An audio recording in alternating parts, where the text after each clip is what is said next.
हमने अब तक कोविड से पहले इंडस्ट्री के तौर पर लगभग 4 करोड़ डीमैट अकाउंट्स हासिल किए थे और कोविड के बाद ये संख्या 22 करोड़ हो गई है। तो पहले के पूरे हिस्ट्री में जो किया था उसका लगभग 5x हमने सिर्फ पिछले 5 साल में ही कर दिया है। अगर आप आज भारत को देखें तो मिड कैप इंडेक्स ने 15 से 17% का रिटर्न दिया है और लार्ज कैप इंडेक्स ने लगभग 12 से 14% का रिटर्न लगातार दिया है।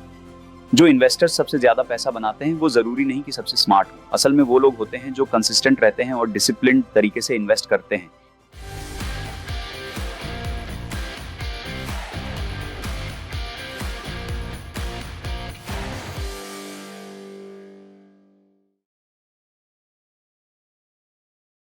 Welcome to market pillars uncovered. ये एक एजुकेशनल सीरीज है जहां हम आपको इंडिया के फाइनेंशियल इकोसिस्टम को शेप करने वाले लीडर से पावरफुल इंसाइट्स लाते हैं। आज हमारे साथ एक यंग और डायनामिक लीडर जुड़े हुए हैं। Prateek Oswal, chief passive business, Motilal Oswal asset management से। इनका एकेडमिक बैकग्राउंड काफी स्ट्रॉन्ग है। इन्होंने यूएसए की इमोरी यूनिवर्सिटी से मैथमेटिक्स और इकोनॉमिक्स में बैचलर्स डिग्री की है और यूके की लंदन बिजनेस स्कूल से एमबीए किया है। इनकी लीडरशिप में Motilal Oswal asset management passive investment space में एक स्ट्रॉन्ग नाम बन चुका है। इन्होंने रिटेल और इंस्टीट्यूशनल इन्वेस्टर्स के लिए इनोवेटिव और cost efficient investment products launch किए हैं और लगातार इन्वेस्टर बेस बढ़ाया है। इस एपिसोड में हम इंडेक्स फंड्स और ETFs, fund realignment, international equity, mutual fund switching triggers, India के इकोनॉमिक आउटलुक और फ्यूचर की हाई ग्रोथ इंडस्ट्रीज पर बात करेंगे। प्रतीक, आपका स्वागत है। आज हमारे साथ जुड़ने के लिए आपका बहुत धन्यवाद।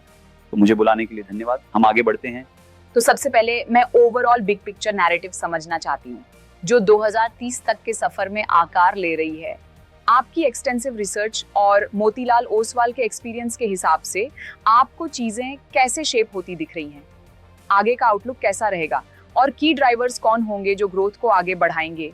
हाँ, तो आप जानते हैं मेरा मानना है कि अगर आप कैपिटल मार्केट्स को एक थीम के रूप में देखें तो मुझे लगता है कि पोस्ट कोविड पिछले 5 साल में मार्केट में काफ़ी स्ट्रॉन्ग रनअप देखने को मिला है। नंबर्स की बात करें तो 1980s में मोतीलाल ओसवाल शुरू होने के बाद से लेकर कोविड तक पूरे इंडस्ट्री में करीब 4-4.5 करोड़ डीमेट अकाउंट्स खुले थे और आप जानते हैं कोविड के बाद यही 4 बढ़कर 22 हो गए हैं। तो जो हमने अब तक इतिहास में किया था उसका 5 गुना सिर्फ पिछले 5 सालों में कर दिया है। और फिर भी अगर आप डीमैट अकाउंट्स वाले यूनिक निवेशकों की संख्या देखें तो यह लगभग 11 से 12 करोड़ है। भारत में यूनिक म्यूचुअल फंड निवेशकों की संख्या लगभग 5.5 करोड़ है और इतनी बड़ी पॉपुलेशन वाले देश के लिए मार्केट पेनिट्रेशन अभी भी बहुत कम है। तो हमें उम्मीद है कि अगले 10 वर्षों में यह संख्या आसानी से 2 से 3 गुना हो जाएगी। तो एक ग्रुप के तौर पर हम काफी ज्यादा एक्साइटेड हैं। हम जो देख रहे हैं नए डीमैट अकाउंट्स की संख्या में जो बढ़ोतरी हो रही है वो काफी स्थिर है और हमें लगता है कि ये ग्रोथ कई दशकों तक चलने वाली है। तो मुझे लगता है कि इंडस्ट्री के तौर पर हमारे पास 2 चीजें हैं, पिछले 5 साल में हाई ग्रोथ और अभी भी बहुत कम पेनिट्रेशन। तो मुझे लगता है कि ये कॉम्बिनेशन कैपिटल मार्केट्स के लिए काफी यूनिक है और उम्मीद है कि इंडस्ट्री के तौर पर हम इस पूरी वेव का फायदा उठा पाएं, जहां सेविंग्स बैंक अकाउंट से निकलकर धीरे धीरे इन्वेस्टमेंट एसेट्स की तरफ शिफ्ट हो रही हैं। तो हम काफी एक्साइटेड हैं। तो इस बहुत ही प्रॉमिसिंग और बुलिश आउटलुक को देखते हुए आप किन 3 इंडस्ट्रीज पर सबसे ज्यादा बेट करेंगे या आपकी फर्म अगले ग्रोथ फेज के लिए किन सेक्टर्स पे फोकस कर रही है? हाँ, तो आप जानते हैं और मैं ईमानदार रहूंगा, लेकिन ये चीजें हर 2 से 3 साल में बदलती रहती हैं। लेकिन आज के पर्सपेक्टिव से देखें तो अगर आप 10 साल पीछे का इंडिया याद करें, मुझे लगता है कि जिन इंडस्ट्रीज की पहले सबसे ज्यादा प्रोमिनेंस थी वो आईटी, शायद हेल्थ केयर और फाइनेंशियल सर्विसेज थी। पहले इंडिया में ग्रोथ ज्यादातर 2-3 इंडस्ट्रीज तक लिमिटेड थी, वही मेजॉरिटी ग्रोथ ड्राइव करती थी। लेकिन पिछले 5 साल में हमने देखा है कि ग्रोथ काफी ब्रॉड बेस्ड हो गई है। कई सेक्टर्स साथ में ग्रो कर रहे हैं जो देश के लिए बहुत अच्छा संकेत है, क्योंकि अब हम देख रहे हैं कि जो इंडस्ट्रीज पहले पूरी तरह लैगार्ड्स थी जैसे रियल एस्टेट, वो अब अच्छा कर रही हैं और मैन्युफैक्चरिंग जो पहले उतनी स्ट्रांग नहीं थी अब सही तरीके से ग्रो कर रही है। अभी वो सेक्टर्स अच्छा कर रहे हैं, लेकिन फ्यूचर को लेकर कुछ इंडस्ट्रीज हैं जिनको लेकर हम काफी एक्साइटेड हैं। एक है पूरा टेक इकोसिस्टम, खासकर न्यू एज टेक, ना कि पुराना ट्रेडिशनल आईटी, और ऐसे कई कंपनीज हैं। दरअसल पिछले 2-3 महीनों में टेक्नोलॉजी स्पेस में आईपीओज की अच्छी खासी एक्टिविटी देखने को मिली है, जहां इन्वेस्टर्स अब इन बड़ी कंपनीज की वैल्यूएशंस की बारीकियां समझने लगे हैं, जो अभी प्रॉफिटेबल नहीं है, लेकिन उम्मीद है कि अगले 5 साल में उनका क्लियर पाथ टू प्रॉफिटेबिलिटी दिखेगा। तो मुझे लगता है कि न्यू एज टेक ऐसा सेक्टर है जिसे लेकर हम काफी एक्साइटेड हैं। हम मैन्युफैक्चरिंग को लेकर भी पॉजिटिव हैं। मेरा मानना है कि ग्लोबल मैन्युफैक्चरर्स अब चाइना के साथ साथ इंडिया को भी एक स्ट्रॉन्ग बेस के तौर पर देख रहे हैं। तो डाइवर्सिफिकेशन के लिहाज से देखें तो पहले इंडिया बड़ा मैन्युफैक्चरिंग प्लेयर नहीं था, लेकिन अब हम देख रहे हैं कि इस स्पेस में लगातार ग्रोथ और इन्वेस्टमेंट आ रहा है। इसलिए मैन्युफैक्चरिंग, चाहे इलेक्ट्रॉनिक्स हो या डिफेंस, ऐसा सेक्टर है जिसे लेकर हम काफी एक्साइटेड हैं। और तीसरा, नॉन बैंक स्पेस जैसे कैपिटल मार्केट्स और एनबीएफसीज, इन बिजनेसेस को लेकर भी हम काफी एक्साइटेड हैं। साथ ही हेल्थ केयर सेक्टर भी हमें काफी प्रॉमिसिंग लगता है। तो ये 3-4 कोर सेक्टर्स हैं जिन पर हम अगले 5-10 साल के लिए बेट कर रहे हैं।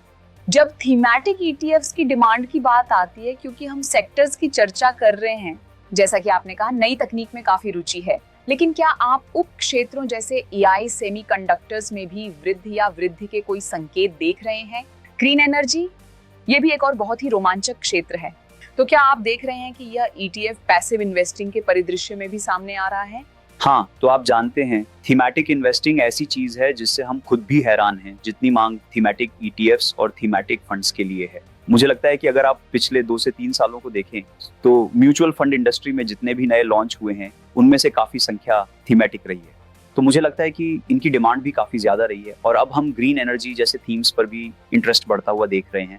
ये ऐसा एरिया है जिस पर हम मोतीलाल ओसवाल में भी काम कर रहे हैं। हम देख रहे हैं कि मैन्युफैक्चरिंग और डिफेंस जैसे थीम्स ने काफी लोगों का ध्यान खींचा है और उनमें स्ट्रॉन्ग इंटरेस्ट बना है। तो इन्वेस्टिंग के पॉइंट ऑफ व्यू से अगर हम इसे कस्टमर के पर्सपेक्टिव से देखें, हम मानते हैं कि आज का कस्टमर अपने पोर्टफोलियो को काफी पर्सनल तरीके से देखता है और अगर आप देखें तो ज्यादातर पोर्टफोलियोज एक दूसरे से काफी अलग होते हैं। मुझे लगता है कि थीमैटिक का यहाँ बड़ा रोल है, क्योंकि कुछ इन्वेस्टर्स कुछ थीम्स पे बुलिश होते हैं तो कुछ बेरिश होते हैं। तो ये पोर्टफोलियो में एक एक्स्ट्रा लेयर ऑफ कस्टमाइजेशन जोड़ता है। यही वजह है कि इसकी डिमांड इतनी ज्यादा है और मुझे लगता है कि ये डिमांड समय के साथ और बढ़ती जाएगी। और अगर आप ग्लोबल पोर्टफोलियोज को देखें, हाँ, तो ये बहुत इंटरेस्टिंग है, क्योंकि अगर आप एक एवरेज अमेरिकन पोर्टफोलियो देखें तो ये काफी अलग दिखता है, क्योंकि लगभग 80% हिस्सा बहुत ही साधारण होता है। जैसे आपके पास S&P 500, नैस्डैक होते हैं, यूरोपीय इमर्जिंग मार्केट्स फंड। लेकिन असली एक्सपेरिमेंटेशन तब होती है जब लोग सच में रिस्क लेने लगते हैं, यानी वो XXX काइंड के मूव्स करते हैं, लीवरेज, टेस्ला स्टॉक, या आप जानते हैं कोई थीमैटिक फंड वगैरह। तो मुझे लगता है कि भारतीय भी, मेरा मानना है कि भारत भी कुछ हद तक ऐसा ही है, जहां लोग पोर्टफोलियो का एक छोटा प्रतिशत इस्तेमाल करना चाहते हैं ताकि वे इन थीमैटिक आइडियाज पर सच में दांव लगा सकें। लेकिन मेरा कहना है कि ज्यादातर डिमांड अभी भी वही ट्रेडिशनल फंड्स में रहती है, जैसे vanilla, flexi cap, multi cap और मिड कैप। आप इंटरनेशनल थीमैटिक प्रोडक्ट्स में अर्ली मूवर रहे हैं, तो मोतीलाल ओसवाल में इतनी जल्दी ये स्ट्रैटेजी अपनाने के पीछे क्या रीजन था? और साथ ही आप हमें ये भी बता सकते हैं कि इस पर्टिकुलर ऑफरिंग के साथ अब तक क्या माइलस्टोन्स अचीव हुए हैं, AUM कैसा रहा है आदि? हाँ, तो आप जानते हैं पैसिव्स एक ऐसी चीज है जो, तो मैं अमेरिका में लोगों के लिए पैसे मैनेज किया करता था। ये तो मैं अमेरिका में एक स्टार्टअप में काम करता था जो अल्ट्रा HNI क्लाइंट्स और मेरे सभी क्लाइंट्स के लिए पैसे मैनेज करता था। लगभग 800 ऐसे थे जिनके एसेट्स 0.5 मिलियन से ऊपर थे, यानी सुपर HNIs, और मैं खुद को बहुत लकी मानता हूँ। लेकिन मुझे उनके पोर्टफोलियो देखने का मौका मिला और ये 2016 से 2018 की बात है। मैंने देखा कि इनमें से ज्यादातर का एलोकेशन काफी था एक्टिव और पैसिव फंड्स में। कुछ के पास क्वांट फंड्स भी थे, कुछ के पास इंटरनेशनल फंड्स थे, और रिस्क मैनेजमेंट के लिए पोर्टफोलियोज में ऑप्शंस भी इंक्लूड थे। और जब मैं 2019 में भारत वापस आया तो मैंने देखा कि इंडेक्स वास्तव में कोई चीज नहीं थी, सिर्फ निफ्टी और सेंसेक्स ही थे। और दूसरी बात यह है कि ज्यादातर इन्वेस्टमेंट्स अभी भी सिंपल वैनिला प्रोडक्ट्स में होती हैं, जैसे कि मैंने कहा मल्टी कैप और फ्लेक्सी कैप। तो आइडिया ये था कि क्या हम सच में इनोवेट कर सकते हैं, क्योंकि साफ है कि वेस्ट और ईस्ट में इनोवेशन के बीच हमेशा कुछ गैप रहता है। और आइडिया ये था कि क्या हम थोड़ा रिस्क लेकर आगे बढ़ सकते हैं, और सच कहूं तो क्या हम भविष्य के लिए निर्माण कर सकते हैं। तो इसी तरह से कुछ इस तरह से शुरुआत हुई। ये कहने के बाद हम ETF में भी असफल रहे हैं, तो ये हमारी दूसरी कोशिश है। दरअसल हमने 2009 से 2010 में कई इनोवेटिव फंड्स लॉन्च किए थे, लेकिन हम मार्केट में बहुत जल्दी आ गए थे। तो ये असल में हमारी दूसरी कोशिश थी और इस बार किस्मत से सब कुछ सही रहा। मुझे लगता है कि हमने ये सीखा है कि जब आप सबसे पहले होते हैं, आपको या तो किस्मत वाला होना पड़ता है या फिर बस इंतजार करना होता है, धैर्य रखना होता है। इस मामले में हमने धैर्य रखा क्योंकि हम 10 साल तक टिके रहे, लेकिन हम किस्मत वाले भी थे क्योंकि इस बार हमने सही किया। तो मुझे लगता है कि जो हम देख रहे हैं उसके हिसाब से आज ETFs और इंडेक्स फंड्स में कुछ लेवल की मेन स्ट्रीम डिमांड आ रही है।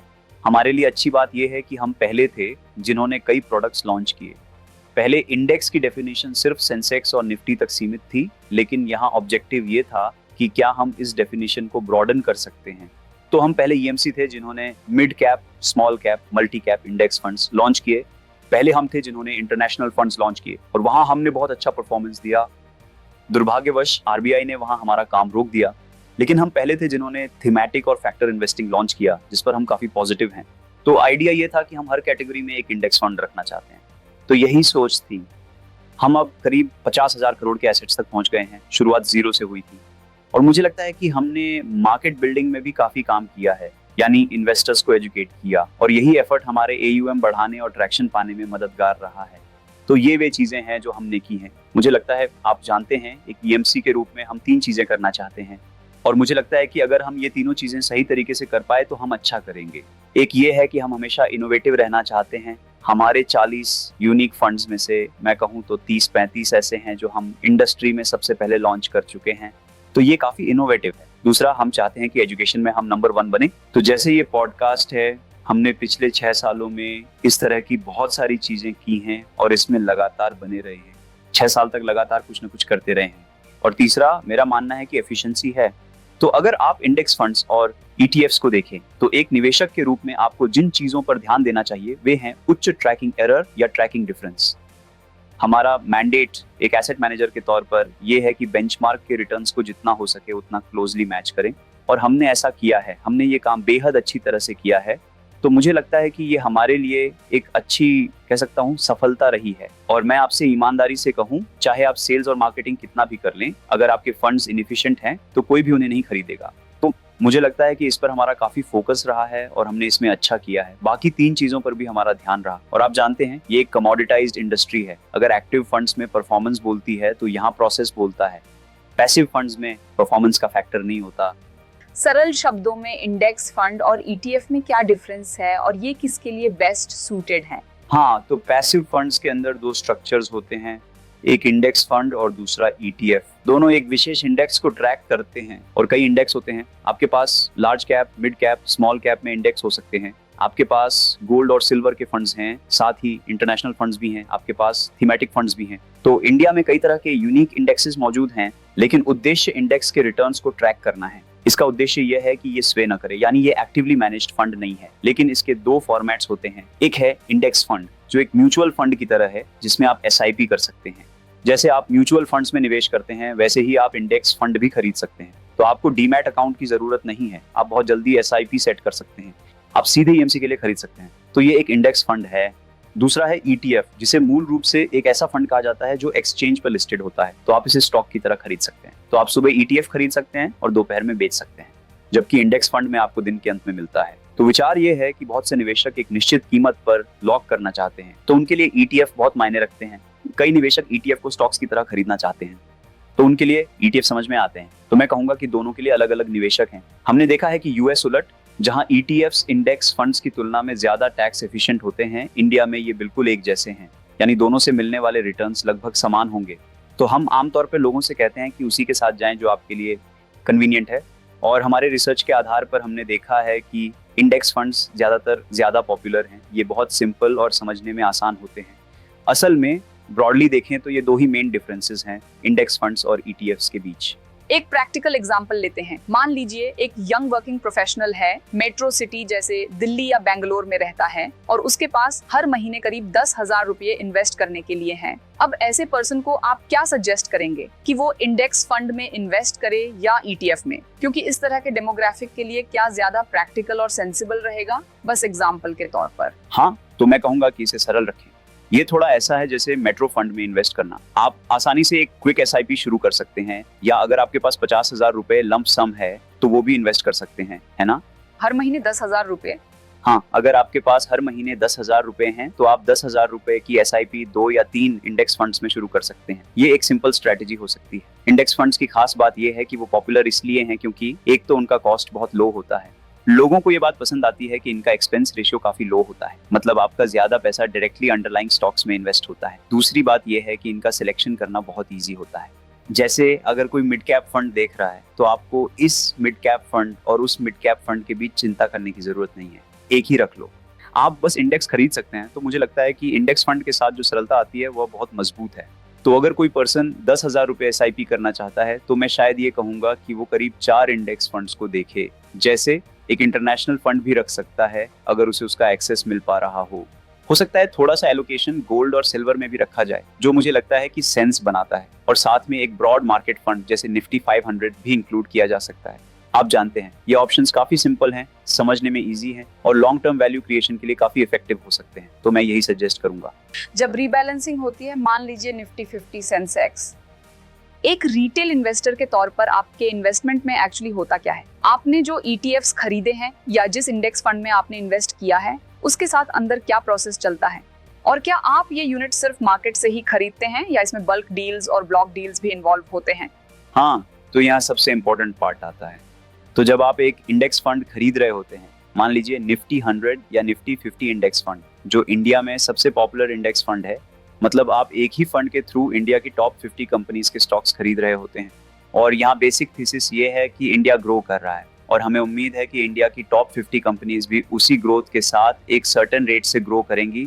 एक और इंटरेस्टिंग बात यह है कि जो स्टॉक्स आप आज खरीद रहे हैं वो फ्यूचर में जिन स्टॉक्स में आप इन्वेस्ट करेंगे उनसे काफी अलग हो सकते हैं।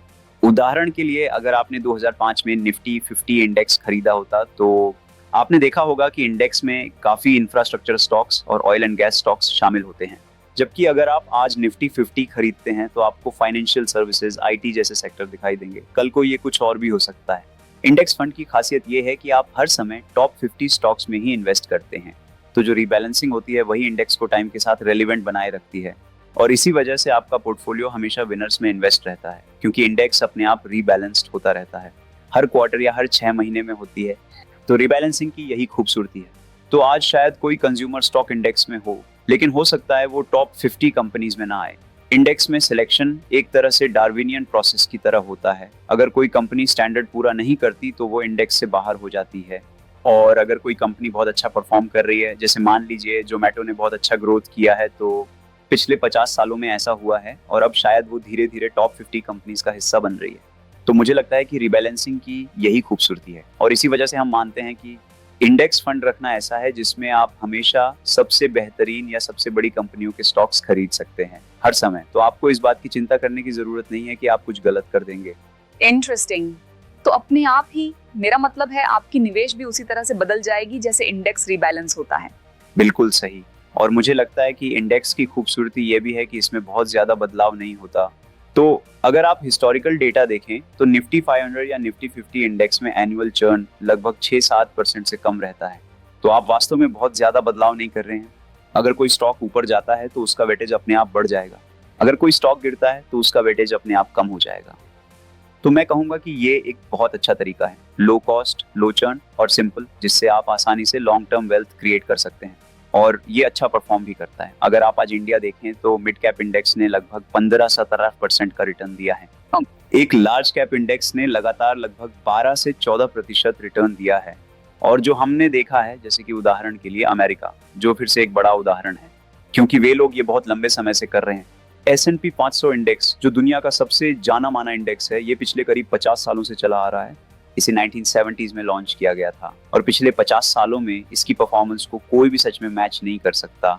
तो अगर आप 25-30 साल के हैं और अगले 40-50 साल या रिटायरमेंट तक इन्वेस्ट करना चाहते हैं तो इंडेक्स फंड्स आपके लिए सही चॉइस हो सकते हैं। मैं समझता हूँ कि ये एक बहुत ही सरल तरीका है। एक आखिरी बात, बहुत लोगों के मन में ये मिसकंसेप्शन है कि इंडेक्स फंड्स की परफॉर्मेंस इंफीरियर होती है, जो हम अब देख रहे हैं। लगभग 10 साल पहले ऐसा ही था, लेकिन आज की स्थिति में हम ये मानते हैं कि इनकी परफॉर्मेंस काफी अच्छी है। अगर आप सिंपल कंपैरिजन करें तो ये लगभग सभी मेजर फंड्स के साथ बराबरी पर हैं। आप जानते हैं अच्छे एक्टिव फंड्स के साथ भी ये ऑलमोस्ट बराबरी पर है। इसलिए हमें लगता है कि परफॉर्मेंस की वजह से इंडेक्स फंड्स को ना चुनना कोई स्ट्रॉन्ग रीजन नहीं है। तो मुझे लगता है कि ये मौजूद है, ये लोगों के पोर्टफोलियो में होना चाहिए। हाँ, तो ये काफ़ी इंसाइटफुल है और रीजनल इन्वेस्टर्स के लिए बहुत हेल्पफुल भी है, क्योंकि ये किसी फंड की परफॉर्मेंस का एक बहुत ही क्रिटिकल एस्पेक्ट है। तो आप जैसे लोग या फंड्स ये कैसे इंश्योर करते हैं कि वो हमेशा बाकी से आगे रहें, और क्या वे पूरी तरह अपडेटेड रहते हैं सारे रीबैलेंसिंग और दूसरे अपडेट्स के साथ जो लगातार आ रहे हैं? हाँ, तो ये सब ऑब्वियसली रेगुलेटेड है। तो इंडिया में ज्यादातर इंडेक्स फंड्स और ईटीएफ्स को या तो क्वार्टरली या सेमी एनुअल बेसिस पर रिबैलेंस किया जाता है और हमें सारी इंफॉर्मेशन इंडेक्स प्रोवाइडर से मिलती है। तो इंडिया में दो पॉपुलर इंडेक्स प्रोवाइडर्स हैं, बीएसई और एनएसई, और वे हमें एक दिन पहले जानकारी देते हैं जिसमें वे बताते हैं कि ये वे स्टॉक्स हैं जिन्हें हमें बेचना है, ये नया इंडेक्स है। तो हम उसी के अनुसार बदलाव करते हैं। लगभग पूरी इंडस्ट्री रिबैलेंस के दिन ही ऐसा करती है। मान लीजिए रिबैलेंस का दिन 31 मार्च है तो पूरी इंडस्ट्री उसी दिन रिबैलेंस करेगी। तो ये काफ़ी सीधा है और हमें उसी समय ये करना होता है। पहले हम बेचते हैं और फिर जाहिर है कि आप खरीदते हैं, तो इसमें एक दिन या 1.5 दिन की देरी होती है। अमेरिका काफ़ी अलग है, वहाँ आप उसी दिन ये कर सकते हैं। लेकिन भारत में मुझे लगता है कि बेचने और फिर से खरीदने के बीच एक दिन या 1.5 दिन की देरी होती है। लेकिन जाहिर है इसका प्रदर्शन पर कोई खास असर नहीं पड़ा है, लेकिन असल में यही स्टैंडर्ड है। और टर्न अराउंड टाइम, हाँ, टर्न अराउंड टाइम, और ये काफ़ी स्टैंडर्ड है। ज़्यादातर एएमसीज भी यही अप्रोच फॉलो करते हैं। बिल्कुल, ऐसे भी कई फंड्स हैं जो सिस्टम को एक्सप्लॉइट करते हैं। उन्हें पता होता है कि कौन से स्टॉक्स इंडेक्स में आने वाले हैं और वो पहले से ही उस स्टॉक में पोजीशन ले लेते हैं, और ये सब होता रहता है। लेकिन हमारे लिए, क्योंकि हम रेगुलेटेड हैं, हम एक स्ट्रिक्ट अप्रोच फॉलो करते हैं। ठीक है। आप जानते हैं, आपने इंटरनेशनल फंड्स का भी जिक्र किया और ये वही तरह के प्रोडक्ट्स हैं जो आप यहाँ ऑफर भी करते हैं मोतीलाल ओसवाल में। आप इंटरनेशनल फंड्स को कहाँ देखते हैं? आज के समय में एक इंडियन इन्वेस्टर के पोर्टफोलियो में इसे कैसे फिट किया जा सकता है, और फिर सही एलोकेशन या एक्सपोजर कितना होना चाहिए करंट मार्केट में? हाँ, हम इंटरनेशनल डाइवर्सिफिकेशन और इंटरनेशनल एलोकेशन में बहुत विश्वास रखते हैं। हम मानते हैं कि आप जानते हैं, अगर आप डाइवर्सिफिकेशन देखें तो बहुत लोगों के मन में ये मिसकंसेप्शन है कि सिर्फ मल्टीपल इक्विटी फंड्स में इन्वेस्ट करने से वो डाइवर्सिफाइड हो जाते हैं। ये सच नहीं है। हम जो देख रहे हैं वो ये है कि इक्विटी फंड्स अक्सर एक दूसरे के साथ बहुत कॉरिलेटेड होते हैं। इसका मतलब ये है कि अगर एक फंड नीचे जाता है तो दूसरा भी उसी तरह नीचे जाता है। ज़्यादातर इक्विटी फंड्स का कॉरिलेशन 90% से ऊपर होता है। तो असल में आपको इक्विटी में सही डाइवर्सिफिकेशन नहीं मिल रहा। मतलब मार्केट गिरने पर आपके सारे इक्विटी फंड्स भी गिरेंगे और बढ़ने पर सारे बढ़ेंगे। तो एकमात्र तरीका ट्रू डाइवर्सिफिकेशन पाने का ये है कि आप कुछ पोर्शन गोल्ड, सिल्वर या फिक्स्ड इनकम में इन्वेस्ट करें। लेकिन इसका प्रॉब्लम ये है कि आप थोड़ी रिटर्न छोड़ रहे हैं ताकि रिस्क कम हो सके। तो सवाल ये है, क्या कोई तरीका है जिससे आप अपना रिटर्न प्रोफाइल मेंटेन करते हुए रिस्क भी रिड्यूस कर सकें? और इसका सोल्यूशन है इंटरनेशनल फंड्स। हम जो देख रहे हैं वो ये है कि इंडियन मार्केट्स और यूएस मार्केट्स, क्योंकि ये सबसे पॉपुलर हैं, लॉन्ग टर्म में लगभग सिमिलर रिटर्न्स देते हैं।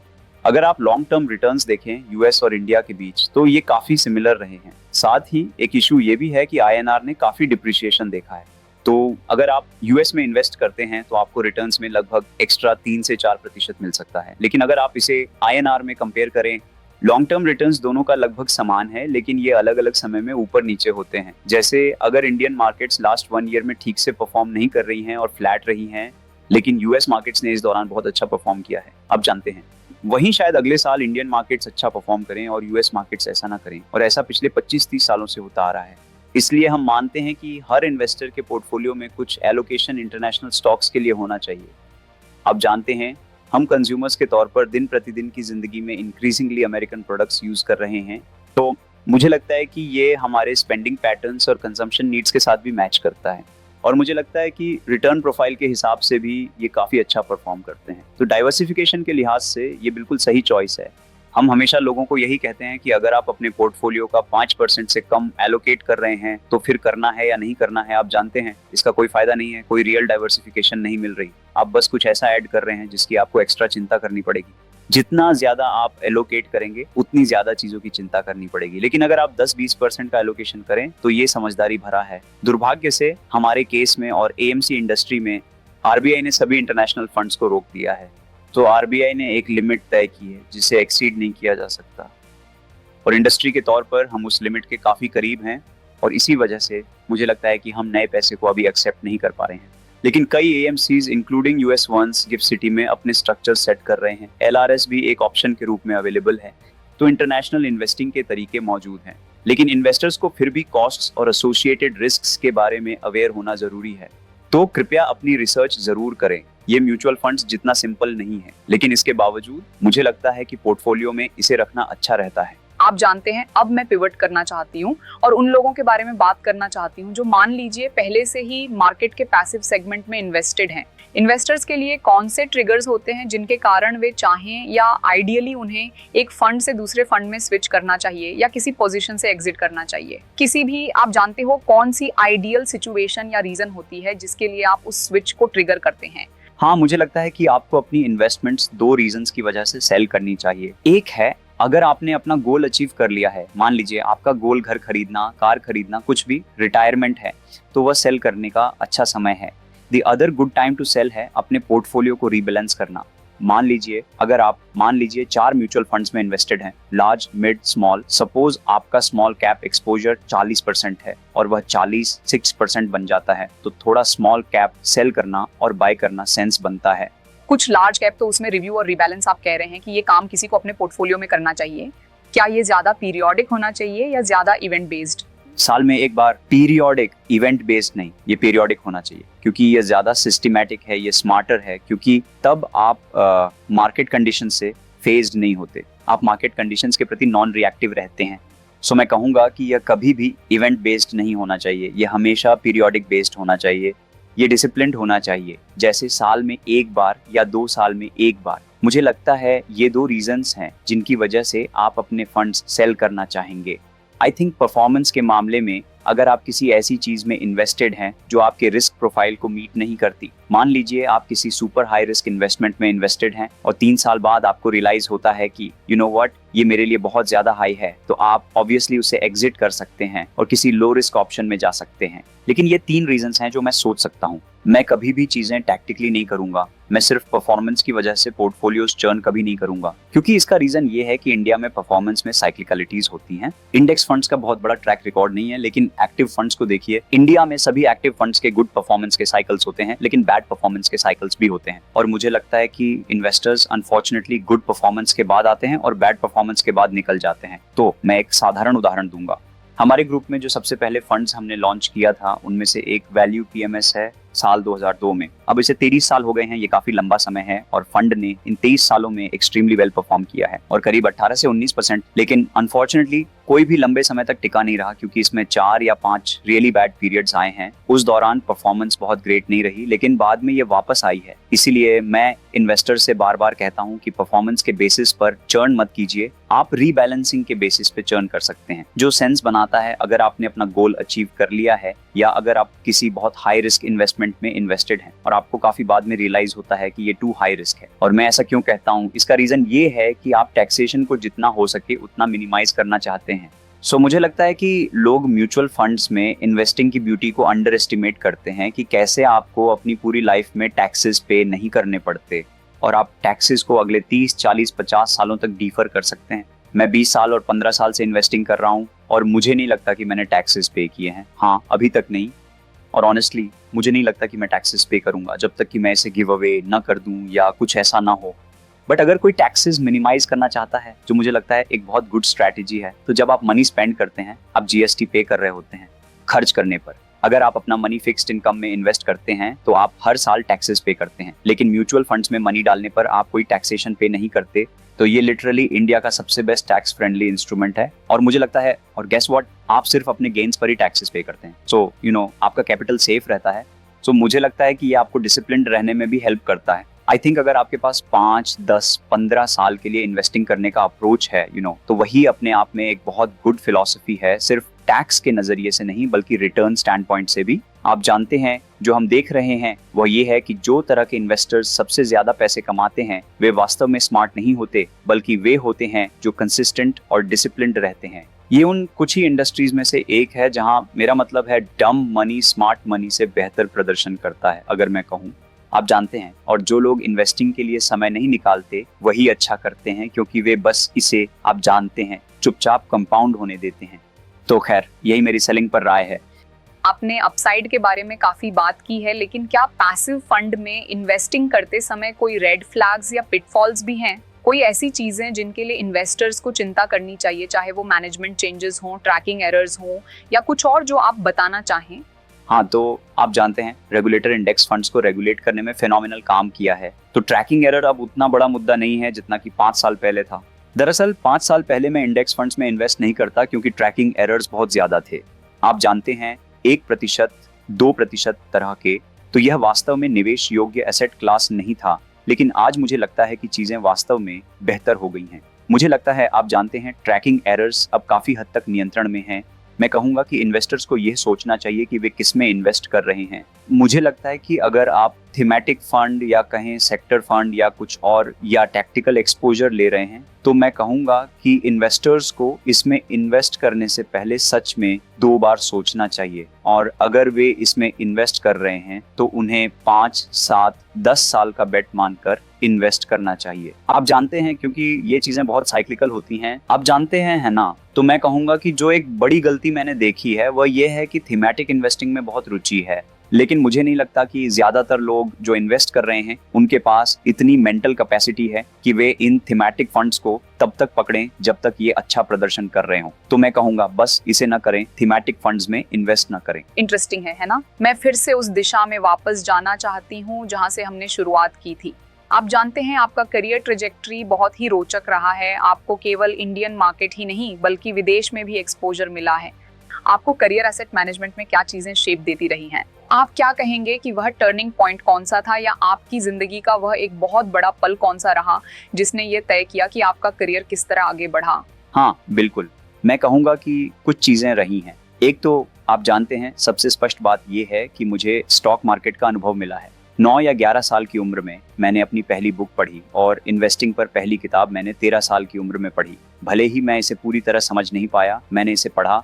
वो कौन सी किताब थी? वो थी the theory of investment value है, जिसे जॉन बर विलियम्स ने लिखा था। बहुत कॉम्प्लिकेटेड बुक है, मुझे नहीं पता कि मैंने इसे क्यों उठाया। आप जानते हैं जब आप बच्चा होते हैं तो आपको लगता है कि कुछ कॉम्प्लेक्स चीजें किसी तरह का सीक्रेट सॉस हैं। अगर चीजें ज्यादा कॉम्प्लेक्स हैं तो आप जानते हैं आपको ये समझना पड़ेगा कि इसका मतलब क्या है। तो मुझे लगता है कि ये पहली बुक थी जो मैंने पढ़ी, जो वास्तव में इन्वेस्टिंग के बारे में नहीं थी बल्कि ये बताती थी कि स्टॉक मार्केट कैसे काम करता है। मुझे लगता है कि ज्यादातर लोग इसे नहीं समझते, फिर भी आप जानते हैं ये बताती है कि पूरी डिमांड सप्लाई इक्वेशन कैसे काम करती है। और उसके बाद जाहिर है कॉलेज जाने से पहले मैंने 15-20 बुक्स पढ़ी। तो मुझे लगता है कि आप जानते हैं इस इंडस्ट्री में ज्ञान धीरे धीरे और क्यूमुलेटिव होता है। इसका मतलब ये है कि आप जो आज पढ़ते हैं उसका आपके जीवन पर 15-20 साल में बड़ा असर पड़ेगा, क्योंकि आप उससे पहले रियलिटी को देख पाते हैं। तो मुझे लगता है कि एक्सपोजर मिलने का फायदा सबसे अधिक रहा है। मैंने 15 साल काम किया है, लेकिन मैं इस स्पेस में 25-30 साल से हूँ। मैंने मार्केट्स को इवॉल्व होते देखा है और कई साइकिल्स देखे हैं, और मैं साइकोलॉजी का भी बड़ा छात्र हूँ। तो मुझे लगता है कि आप जानते हैं इन्वेस्टिंग में अच्छा होने के लिए आपको इन्वेस्टिंग में नहीं बल्कि साइकोलॉजी में अच्छा होना चाहिए। और दूसरी बात, मुझे लगता है कि जैसा आपने कहा मुझे ग्लोबल एक्सपीरियंस भी मिला है। तो आप जानते हैं ईमानदारी से कहूँ तो बहुत सारी इनोवेशंस जो हमने की हैं वे मूलतः ज्यादातर कॉपी कैट्स रही हैं। आप जानते हैं वेस्ट से ईस्ट की ओर कुछ इनोवेशन, कुछ पर्सनलाइजेशन, इंडियनाइजेशन, लेकिन जो बहुत सारी चीजें हमें यहाँ मिली हैं पिछले समय में। तो मैंने लगभग 55-60 फंड्स लॉन्च किए हैं। मुझे नहीं लगता कि किसी ने इंडिया में इतना ज्यादा फंड्स लॉन्च किए हैं, और इस साल हमारे पास लक्ष्य था कि उन फंड्स में से आधे से भी ज्यादा लॉन्च करें। हमने अभी तक मैनेज नहीं किया है, लेकिन यही प्लान था। तो विचार ये है, आप जानते हैं कि हमने जो भी काम किया है वह काफी हद तक मेरे मल्टीपल ज्योग्राफीज में अनुभव की वजह से है, और ये मेरे लिए पर्सनली टर्निंग पॉइंट रहा है। आपके पिता के बारे में क्या मिस्टर मोतीलाल ओसवाल, उनके अनुभव को देखते हुए उन्होंने कौन सा रोल निभाया है? इस इंडस्ट्री में सफल होने के लिए उन्होंने आपको किस तरह की गाइडेंस दी है? हाँ, तो मैं बहुत लकी हूँ। आप जानते हैं ईमानदारी से कहूँ तो मैं इससे बेहतर मेंटर की कामना भी नहीं कर सकता था। सोचिए, जैसे एक मेंटर के साथ रहते हुए और ब्रेकफास्ट करते हुए। तो मुझे लगता है, और आप जानते हैं लोग अक्सर कम आंकते हैं। जाहिर है वही एक शानदार बिजनेस पर्सन है, लेकिन वह एक शानदार इंसान भी है। लोग, और मुझे लगता है कि ये बहुत ज्यादा महत्वपूर्ण है, क्योंकि मुझे लगता है कि वैल्यूज जीवन में सबसे महत्वपूर्ण चीज है, और अपनी वैल्यूज को बहुत कम उम्र में सही रखना आपको बहुत मानसिक आराम देता है। अगर आपके बचपन में बहुत सुरक्षा हो और अच्छी वैल्यूज हो तो जीवन में नेविगेट करना बस आसान हो जाता है। तो मैं कहूँगा हाँ, और जाहिर है आप जानते हैं हमने कभी वास्तव में फाइनेंस और इन्वेस्टिंग के बारे में ज्यादा बात नहीं की है। बड़े होते हुए रामदेव जी ज्यादा थे जिनके साथ मुझे काफी इंटरेक्शन करने का मौका मिला, और इसके लिए मैं सच में उनका बहुत ग्रेटफुल हूँ। आप जानते हैं वो इन्वेस्टिंग के बारे में बात कर सकते हैं, क्योंकि वही एकमात्र इंसान है जो सच में 18 से 20 घंटे तक इन्वेस्टिंग पर बात कर सकते हैं, और आप जानते हैं उन्हें ऑडियंस बहुत पसंद है। अब हमें पता है कि अपने अगले पॉडकास्ट के लिए किसे पकड़ना है। ओह हाँ, बिल्कुल बिल्कुल, मेरा मतलब है हाँ, आप कर सकते हैं। वही वो इंसान है जो सच में इसके बारे में नॉन स्टॉप बात कर सकते हैं। तो बड़े होते हुए जाहिर है आप जानते हैं थोड़ा सा वो माहौल मिलना अच्छा होता है। और मार्केट से अलग, मेरा मतलब है जब आप काम नहीं कर रहे होते तो कैसे अनवाइंड करते हैं? क्या कोई हॉबीज या इंटरेस्ट हैं जिन्हें आप फॉलो करते हैं? हाँ, मेरा एक 2 ईयर ओल्ड बच्चा है, इसलिए मुझे लगता है कि काम के बाहर मेरा ज्यादातर समय उसी के साथ ही चला जाता है। हाँ, ये बहुत मजेदार है। 2 और आधा साल की उम्र सच में एक बढ़िया उम्र है, तो उसके साथ बहुत सारा समय बिताने, उसके साथ खेलने और ये सब करने का मैं बेसब्री से इंतजार करता हूँ। मुझे और भी कई इंटरेस्ट्स हैं। मुझे पसंद है इलेक्ट्रॉनिक म्यूजिक, तो मैं दुनिया भर में और भारत में भी काफी फेस्टिवल्स में जाता हूँ। इंडिया अब एक काफी अच्छा सीन बन गया है पिछले कुछ सालों में, तो ये अच्छा है, आप जानते हैं। लेकिन हाँ, और मैं काफी स्पोर्ट भी खेलता हूँ, मुझे वर्कआउट करना पसंद है, तो हाँ, काफी कुछ आप जानते हैं, इसलिए मैं ज्यादातर वहीं व्यस्त रहता हूँ। मैं अपनी वाइफ के साथ काफी ट्रैवल करता हूँ, तो हाँ, सिंपल चीजें आप जानते हैं भी। मुझे लगता है कि फैमिली के साथ ट्रैवल करना, बहुत बढ़िया। अपने इंटरेस्ट को एक्सप्लोर करना। आपका बहुत बहुत धन्यवाद प्रतीक, ये बहुत अच्छा रहा। आप जानते हैं, इन्वेस्टिंग पर आपका पर्सपेक्टिव जानना और ये समझना कि आपको जो एक्सपोजर और एक्सपीरियंसेस मिले हैं उन्होंने आपको एक एसेट मैनेजर के रूप में कैसे बनाया है, आपसे बात करके बहुत अच्छा लगा। बहुत बहुत धन्यवाद। मार्केट पिलर्स अनकवर्ड के इस एपिसोड के लिए बस इतना ही। मनी टीवी को लाइक, शेयर और सब्सक्राइब करना मत भूलिए, ताकि इंडियाज लीडिंग मार्केट वॉइसेस के साथ और भी इंसाइटफुल कॉन्वर्सेशंस आप तक पहुंचती रहें। अगली बार तक स्मार्ट इन्वेस्ट करें और इन्फॉर्म्ड रहें।